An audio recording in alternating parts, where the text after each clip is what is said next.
Hello, everyone. How are you doing? My name is Nu. Gonna kick right off. It's spelled N-U, not short for anything. I operate in a couple of different spaces between strategy, education, a designer, a doula, and also a dad. So just to kick things off, I wasn't always a designer. I'm kind of not a designer. I can be when I want to be. I started off as a kid who loved sneakers, music, and art, and I spent a lot of time investing myself in those things. But my first foray into design was I had a friend of mine. There was a website called C-Pixel, pre-Tinder, hot or not website. You uploaded an image of yourself, and people voted if you're hot or not. And a friend of mine, Gil, had an image of himself standing in front of a waterfall with a lens flare. And so I called him up, and I'm like, what the fuck? And he's like, get on LimeWire. There's a program called Photoshop. You should get it. And I'm like, okay, Photoshop. So I get on LimeWire, and I download Photoshop. This is pre-YouTube, so I kind of stumbled around, figured out layers, and figured out a couple of things. And then that led me into designing. And really what it was me looking at design as this act of expression. How can I express myself in a much more bold and vivid way? But because I told you earlier I wasn't always a designer, I pivoted into marketing. And the reason why was I started to see that my role as a designer was the last role to be considered. It was a role where I was making things beautiful, but I wasn't really involved in the thinking around it. And at a young age, I had this idea that because I loved sneakers, music, and art, if I could work for a company that did one of those things, I would get all those things for free. So my first job was I worked at Puma. And I was a kid who knew sneakers and I knew the internet. And this was the Gumball 3000 rally, if you're familiar with it. Rich dudes drive from point A to point B. Puma was a sponsor of the Gumball rally one year, and I was fortunate enough to be thrown into that chaos. After working at Puma, I worked at Red Bull. All the wacky things you can think of, I was involved in one way or another. I had an expense account that was meant to bail out employees if they got arrested for doing wacky things. And this is an image of what you can't see is, if you've ever been to Boston, there is the ICA building, their super prestigious art institution, and it cantilevers over the water, and we were able to convince them that we should let people cliff dive off of their building. After working at Red Bull for about 3 years, I worked at Sonos, wireless speaker company. When I started working with them, they were known for selling very expensive speakers, and what they were interested in was moving into a space that they weren't just about hardware, but also about storytelling. And so I ran a space called the Sonos Studio that was really this experimental art space.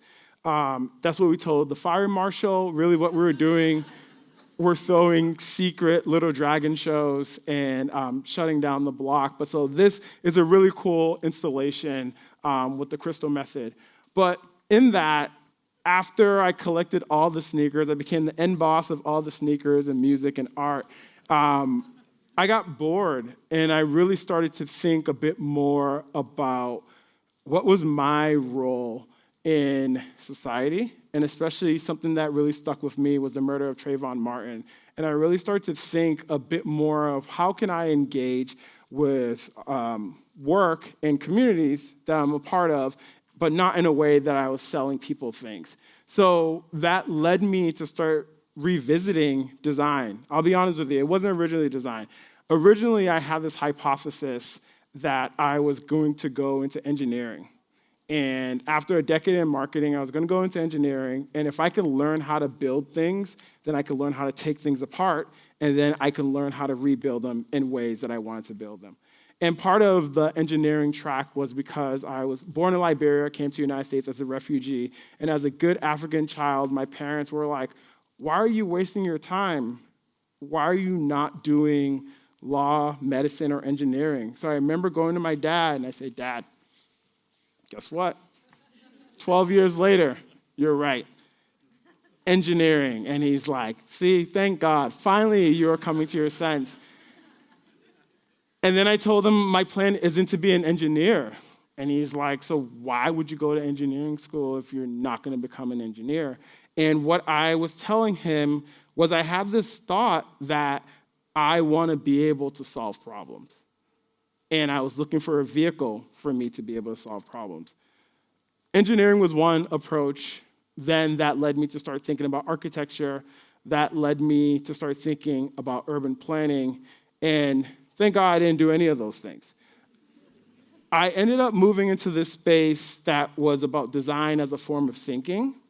And it was ambiguous to me. It was ambiguous enough that I was like, oh, okay, there's enough here that I could use this to solve problems, but I won't have to be bound to being prescribed as a specific discipline. And really what I was trying to do was to move away from this idea of selling. My first decade of my professional life, I became really good at making shit cool, selling people on inanimate objects, but moving into this space of solving. So I went to grad school at Parsons for a degree called Strategic Design and Management. So all the mystical words of design thinking, human-centered design, all that bullshit, I submerged myself in it, and I learned it. And I remember having a conversation with my mom because she's like, okay, so you didn't go into engineering. You are, okay, what is this? Why is this? And upon my graduation, she was like, okay, so then what does this make you? What are you? And I told her, Mom, I am a plumber.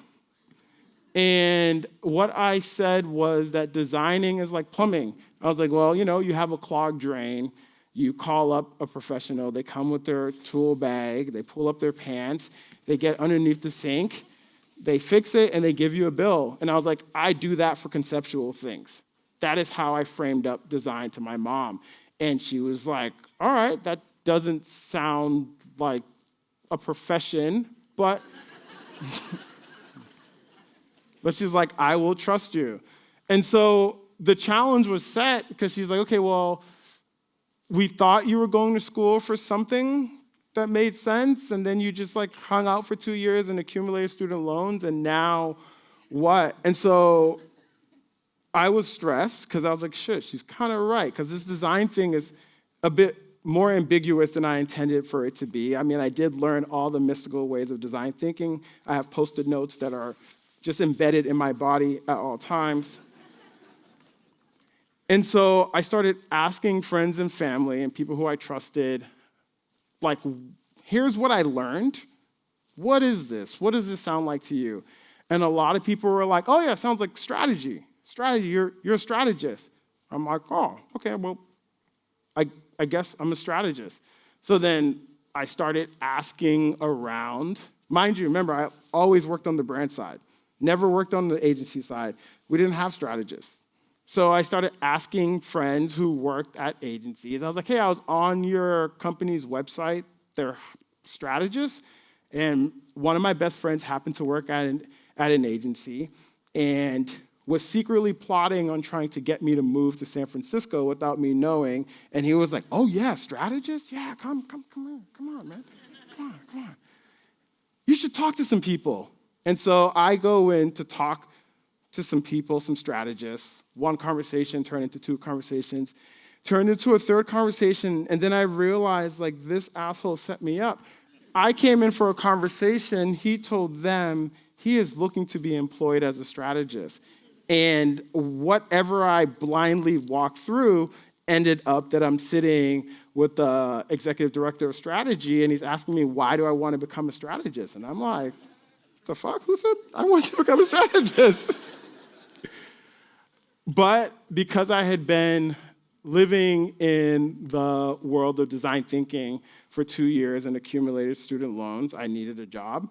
And I wanted to show my mom, hey, this thing will result to something that is very definitive.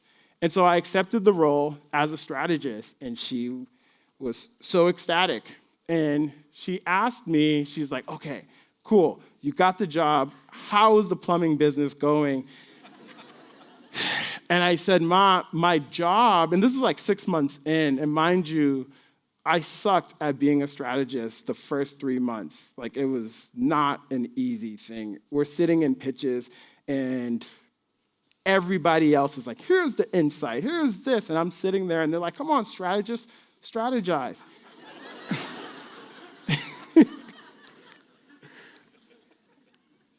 And so in that, I had a couple of bumpy months, and then I figured out what my job was as a strategist. And so I called my mom, and I said, Mom, I'm not a plumber. I am a used car salesman. I was like, that is what strategy is. No offense to the strategists who are here. I am also a strategist.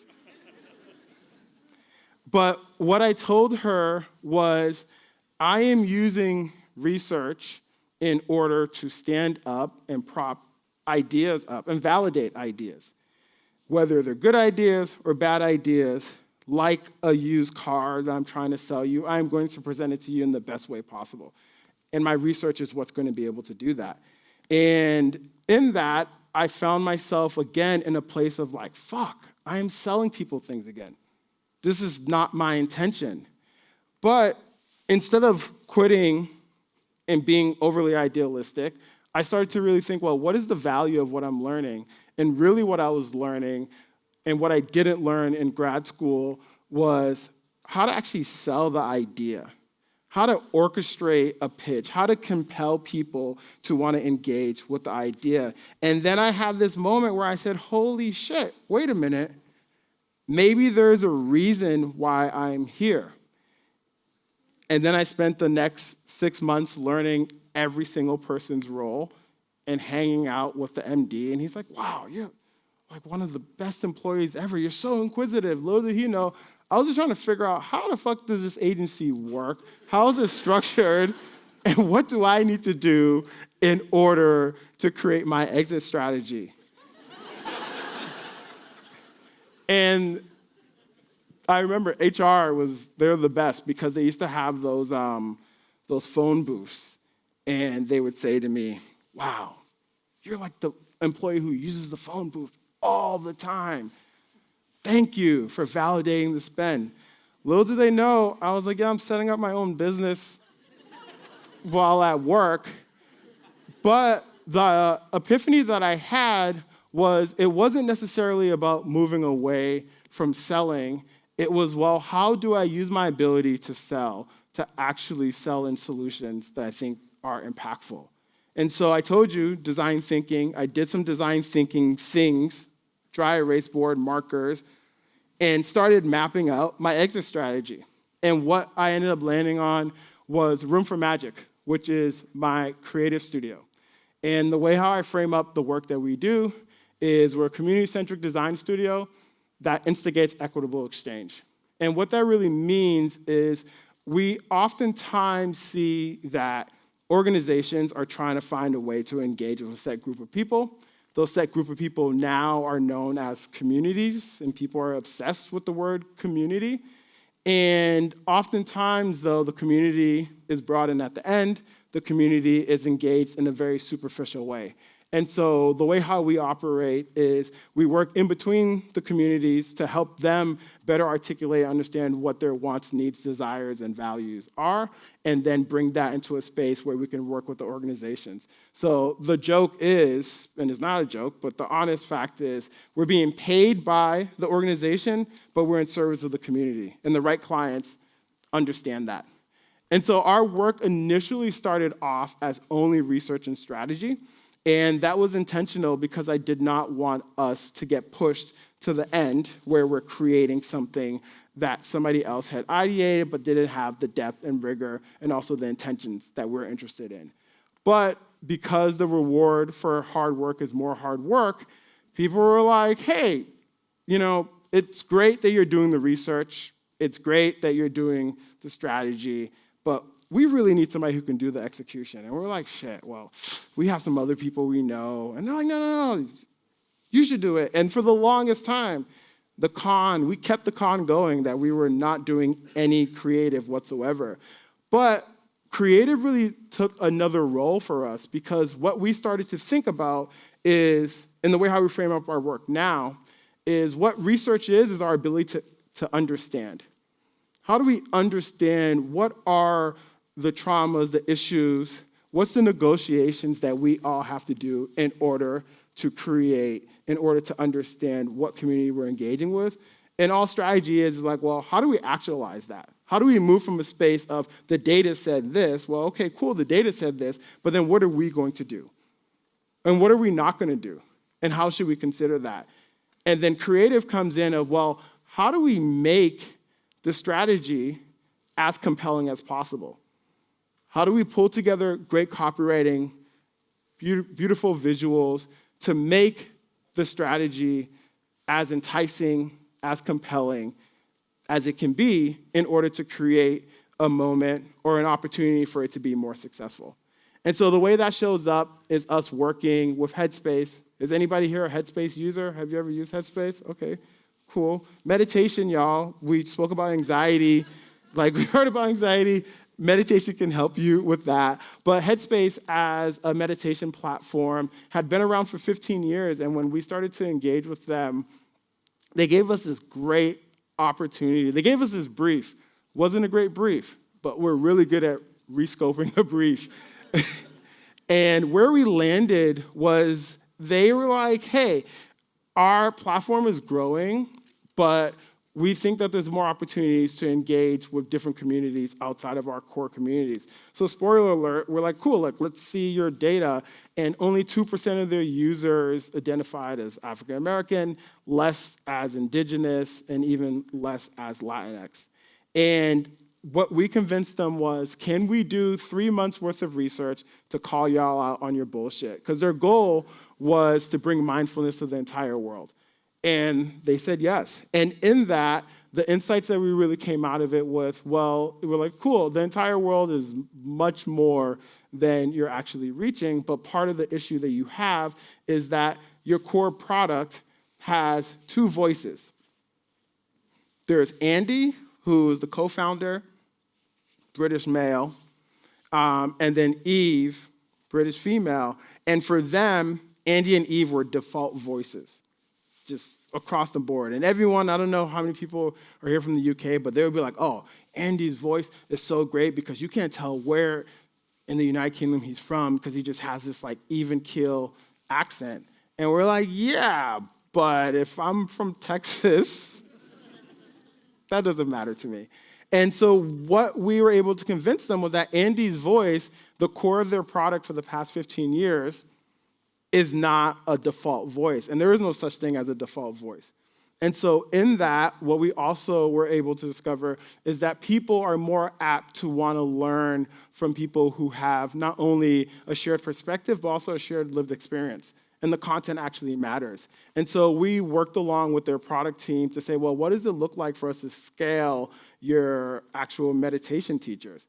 And not only replicate all the content that Andy has, but start to create new content. And so in that, the strategy was to be able to work with their meditation team, their product team, and what came out of it was we're able to hire Dora as not only a voice, but actually as a full human being, not just a voice that you can choose from, but a full human being that has all the support of social media and marketing so that people can actually engage with her.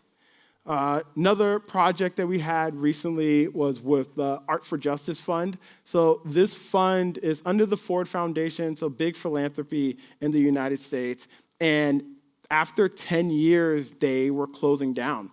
And their goal and their intentions was, how do we keep our legacy without having to actually keep the fund and use the money from the fund to be able to support more grants? And so what you're seeing here is work that we were able to do with them to say, well, part of your legacy is that you created a unique process. So the process was, it's not that unique. It was a rich person who sold a bunch of art and then used that money to be able to fund other art-adjacent initiatives. and especially at the intersection of incarceration. But what we started to see was the narrative of the way how the fund was set up was such a rich narrative. How do we create an educational platform for people who also want to create funds, but then also wanted to extend their network? And in that was our way in to say, you also need a total rebrand, even though you're not going to exist anymore. If you're going to die, you might as well die in style. And so in that, this is just a screen of the home screen. So then another project that we recently launched, and all these are online, so that's artforjustice.com. This one is the World Peace Foundation out of Tufts. And what was interesting was they reached out to us because their research arm underneath Tufts really thinking about world peace. And when they approached us, we were like, fuck, world peace, damn. Like, okay, so we're like, okay, well, so how can we help y'all figure out, like, world peace? And they're like, well,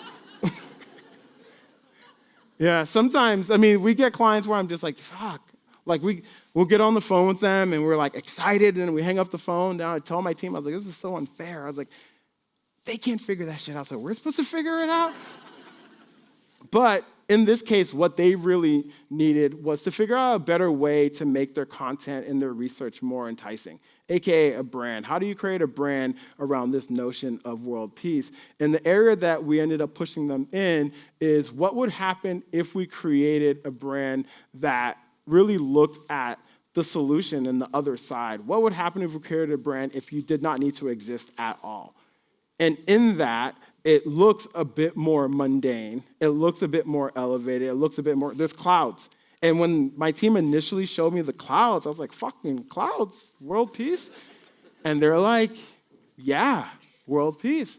And then we sat with it and we're like, oh yeah, well, I guess if we're thinking about what is the opposite of conflict, it is mundanity, it is joy, it is these moments and these expressions. And in that, once we're able to explain this to the client, they understood like, oh, okay, well, the goal of this is for us to get to the point that we don't need to exist anymore, and how do we codify that?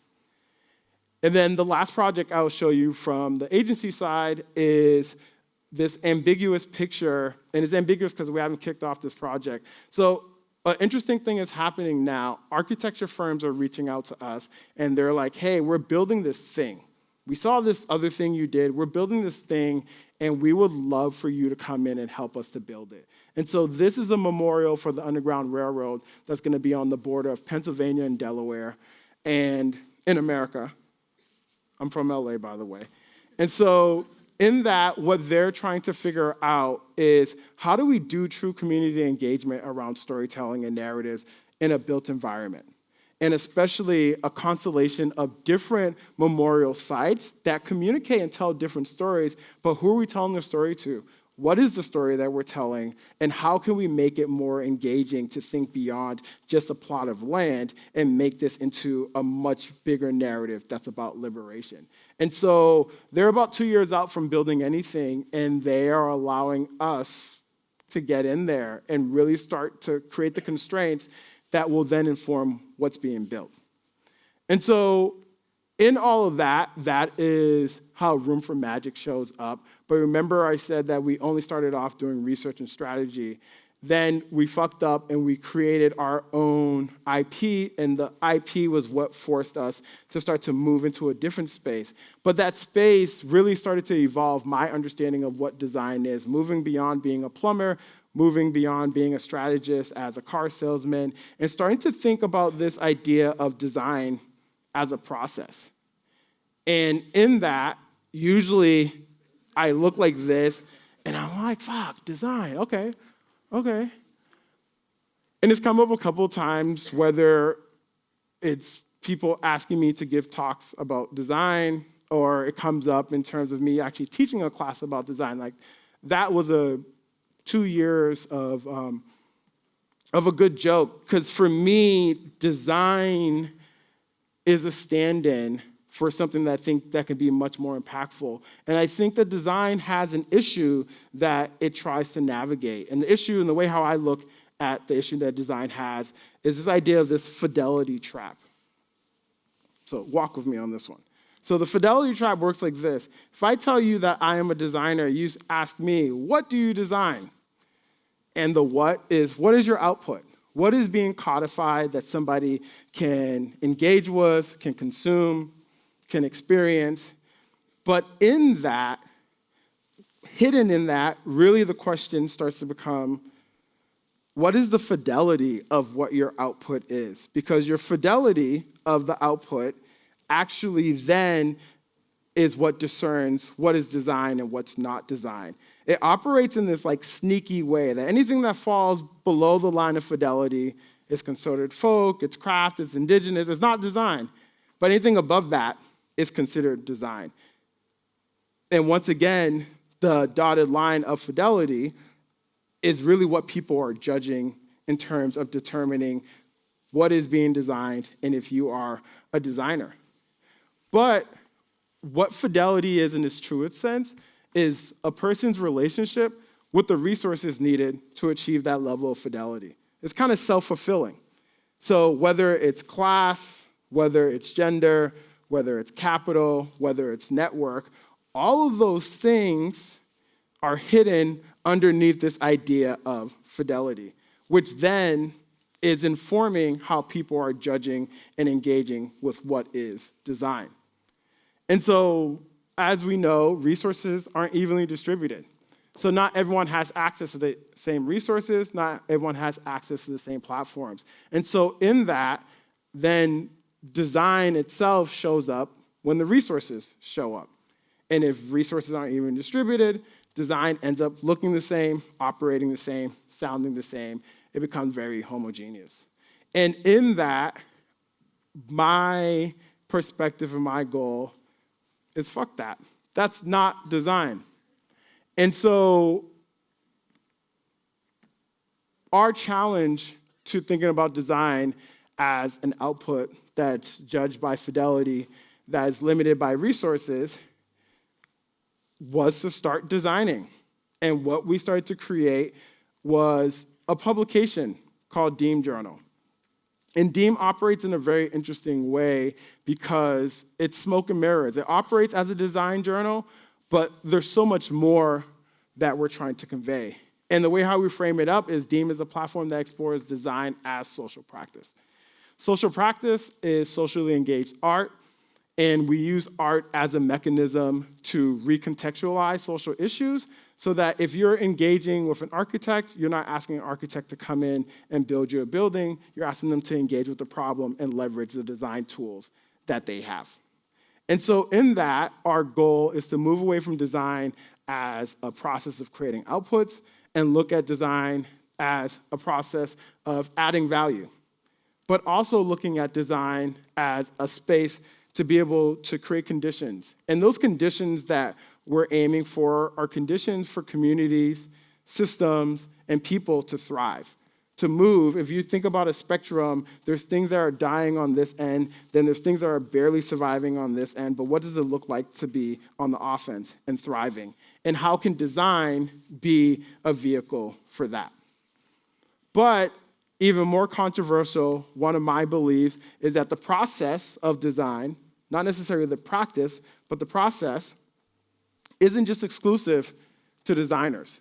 So many different people participate and facilitate in the process of design every day, but don't get a chance to see their work as design, and don't get a chance to engage in the process in a much more vibrant way because of the lack of resources that are needed in order to achieve that level of fidelity for people to believe what you're doing is design.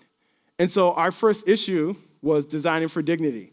And the person who we chose for the cover is Adrienne Marie Brown, a writer, a doula, an activist. And when we first reached out to Adrienne to be on the cover of our design journal, we were so excited. And she said, nah, I'm not a designer. And it took some twisting of her arm until finally she was like, okay, cool, I'll do it. And it wasn't until the interview that she was like, oh, wait a minute, my work as a facilitator and a community healer, oh, I guess it could be seen as design. And then her book that she wrote, one of her books, Emergent Strategies, also operates as a design text that isn't in the design canon. Issue 2, featuring Lauren Halsey, was Pedagogy for a New World. How are people participating and facilitating a knowledge exchange both in and outside of academic institutions, especially if those academic institutions are what is informing what we consider to be design?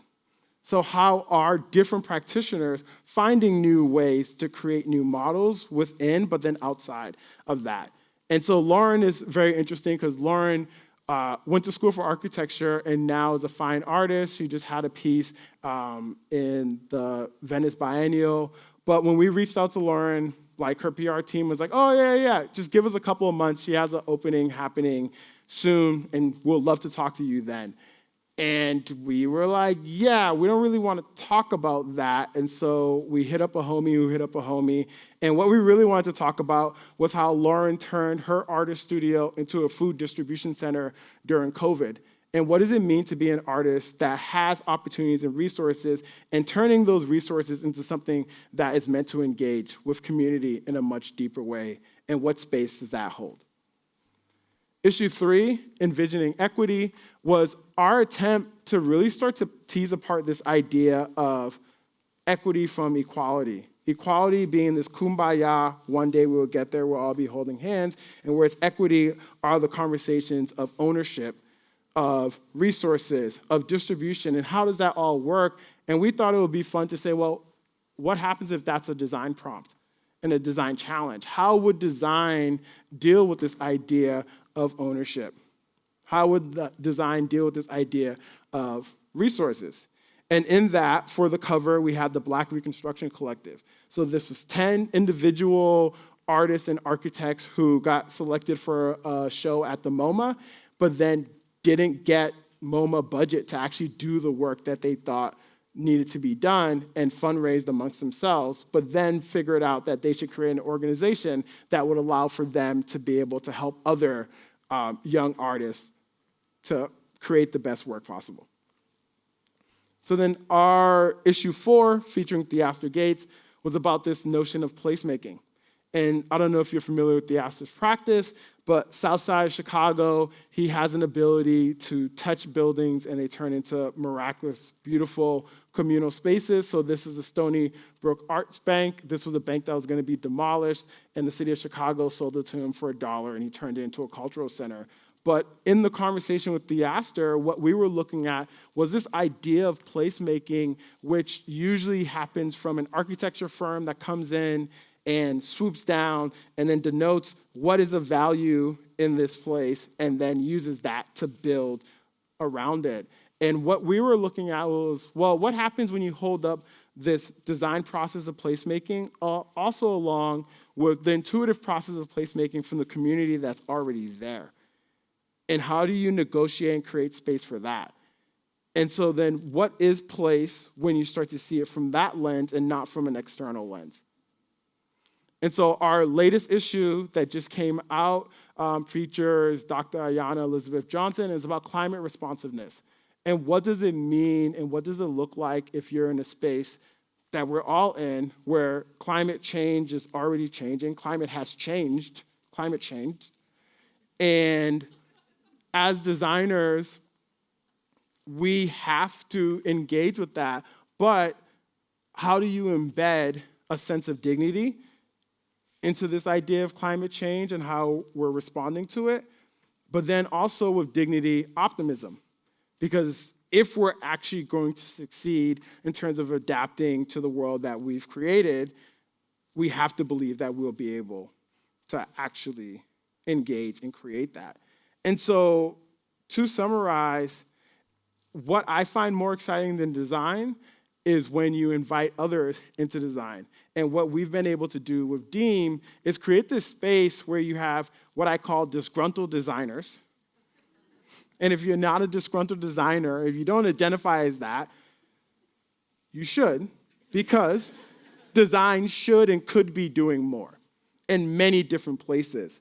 But what we're doing is saying, well, what happens when you take disgruntled designers and put them alongside these change makers, these artists, these urban farmers, people who are pushing up against systems of oppression to create new systems?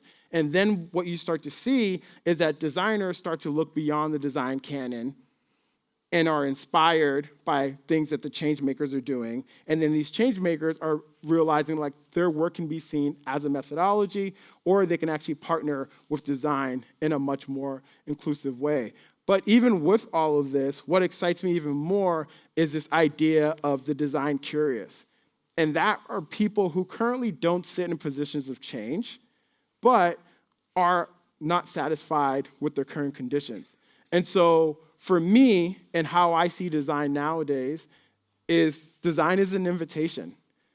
And even I tell my students, I tell my clients, I was like, I can care less about design. I would rather not talk about design. Design is a Trojan horse for me to be able to invite other people to participate in shaping their reality.